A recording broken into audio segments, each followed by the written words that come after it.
There are two types of people who start cleaning businesses. The first type hustles for clients. The second type builds systems to attract clients.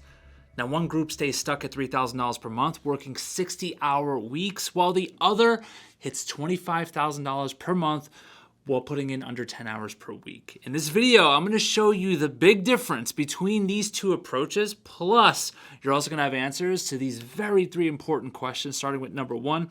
How do you make sure you're building a business and not just creating a second job for yourself? Number two, what systems actually let owners grow fast without, need to do any cleaning themselves? Very important. And number three, why do most people stall out before they ever get real traction with this type of business? Look, if you've seriously been considering starting this cleaning business, then this video could determine how the next 6 to 12 months goes for that business. I really mean that. What is going on, everybody? Mike Mack here, founder of AutomatedCleaningBusiness.com. And if you want a copy of my new micro book called The 10 Commandments of a High-Ticket Cleaning Business, while it's still free, comment business below. All right, so look. Most people who want to start a cleaning business make this same huge mistake, myself included. And that is, they get into this mindset of hustling harder is going to equal success. They think micro instead of macro. They think small instead of big. What do I mean? Well, look at it like this. Let's say you're in New York and you're racing somebody to get to California. They say, go. The person you're racing jumps immediately in a car and they start driving to California. You, on the other hand, pull out your laptop, book a flight for the next morning.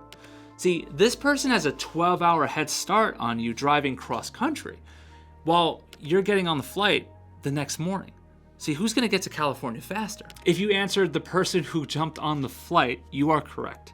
That's the difference between hustling for clients versus building systems that attract the right types of clients. So how do you make sure that you're building a business, not just giving yourself a second job? That's a great question. See, it all comes down to your approach from day number one. See, people who have that hustle mentality think, I don't care. I'm gonna knock on a bunch of doors, even though I don't know what I'm saying. I'm just gonna shake a bunch of hands. I'll call thousands of people, because they think that volume equals success. Now, people who build systems, they see it differently. They think, how can I get the right types of clients coming to me? See, when you focus on fewer clients that pay more money, you put yourself in a power position, which is very different than the person who is only thinking in terms of hustle. And here's the problem with the hustle route. Even if you get the results early on, you most likely will be attracting bottom-feeding clients who are just looking to replace their current cleaner for someone a little cheaper. I mean, these clients will literally drop you for someone who offers $100 less per month. See, when you play that game with those types of clients, you are always going to be competing on price and not value. The system route is different, however.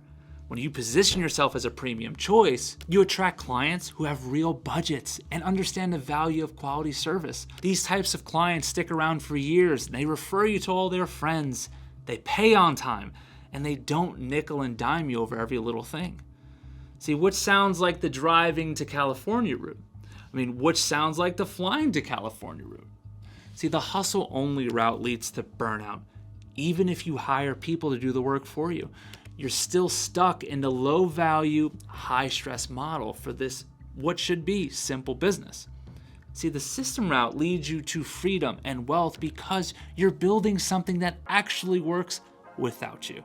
And isn't that the name of the game for building a business like this? All right, now the flying to California route. For some contrast, let me show you how business owners with systems in mind are able to grow fast without ever needing to pick up a mile. See, smart business owners focus on building systems from day one. Instead of chasing clients all the time, they create ways to have clients coming to them. See, instead of begging people to work for them, they make their position so attractive that good cleaners want to be a part of the team. And instead of managing every little detail, you'll build a process that helps the business run for you. See, this approach creates what I like to call the client magnet. Good clients are drawn to you, and bad clients are repelled by you. They're not even hearing you because you're not talking to them. You're never gonna have to chase anymore. See, most people skip building these systems because they want results immediately. They would rather start hustling and hope for the best. But this is exactly why they get stuck. They build a business on hope instead of systems. Systems take a few extra weeks to set up. Yes, it could take a little longer, but they're gonna save you years of stress and give you a business that actually grows without you. Doesn't that sound so much better? So why do most people stall out before they ever get real traction with their cleaning business?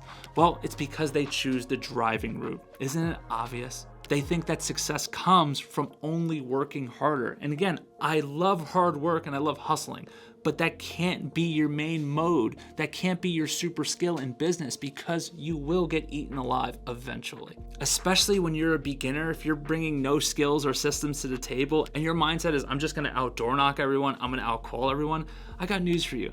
Bigger companies have way bigger teams. They can send way more people door-to-door canvassing. If you can hire someone in the Philippines to cold call for you, guess what? They could hire they could hire a whole boiler room to make calls on their behalf. Is that really the game you want to play? Is that really how you want to rely on getting new clients consistently? Look, I say this all humbly. It's not to say you can never get a good client that way, but there are easier ways to do this. And if you could have great clients and great cleaners attracted to work with you, instead of you having to hustle, scratch, claw for every single inch you get out there, every $500 client, if that were possible, would you take that route? I think for most people, especially the type of people who watch this channel, is you are more drawn to those systems. And let me tell you something, it is real. And a way to do that is by systematizing your company. Systematize your marketing so it doesn't feel random. Your sales, every time you do a walkthrough, it should be the exact same every single time. That's when you start developing mastery. Same thing with client attraction. Are you just using word of mouth and just hoping people find you? That right there is what keeps people broke. Listen, I've made all of these mistakes with my 2 cleaning businesses over the years, and I'm telling you, it's painful. But here's the good news. It's also a choice. It's a choice that you could avoid right now. If you want to know more about how you can avoid it, click the second link in the description. Watch the training I put together on how I get these big clients continuously coming to me. It's not luck. I'm not in a big city, and I've been helping people do this for the last 5 years at a very high level. Go watch the free training immediately so you can get a better understanding of how you can do this too. For everyone else hanging out on YouTube University, you know I got your back. Watch that video right there. I'm waiting for you over there. See you later.